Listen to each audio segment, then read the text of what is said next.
এই জালিয়াতি এবং প্রতারক চক্রের সদস্যদের দ্বারা প্রতারিত এবং জালিয়াতি ও প্রতারক চক্রের সদস্যরা ভর্তি ইচ্ছুক প্রার্থীর কাছ থেকে জনপ্রতি 10 থেকে 15 লক্ষ টাকার বিনিময়ে তাদেরকে চাকরির প্রলোভন দেখিয়ে তাদের নিকট হতে স্বাক্ষরিত বিভিন্ন ব্যাংকের ব্ল্যাঙ্ক চেক এবং ব্ল্যাঙ্ক স্ট্যাম্প নিয়ে নেয়।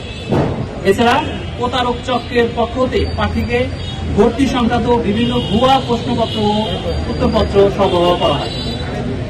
আরেকটু প্রতারক চক্রের সদস্যদেরকে আমরা থানায় হস্তান্তর করে আইনগত প্রক্রিয়া সম্পন্ন করব।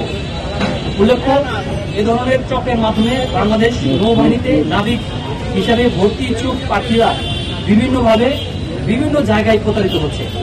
আমি আপনাদের মাধ্যমে সবাইকে স্মরণ করিয়ে দিতে চাই, বাংলাদেশ নৌবাহিনীতে নাবিক ভর্তি একটি অত্যন্ত স্বচ্ছ প্রক্রিয়া।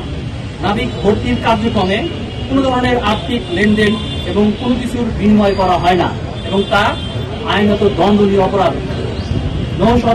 নৌ সদরের নির্দেশনা বাস্তবায়নের লক্ষ্যে কমান্ডার খুলনা নৌ অঞ্চলের সার্বিক তত্ত্বাবধানে আমরা ভর্তি সংক্রান্ত যে কোনো ধরনের জালিয়াতি রুখে দিতে স্থির এবং বদ্ধপরিকর।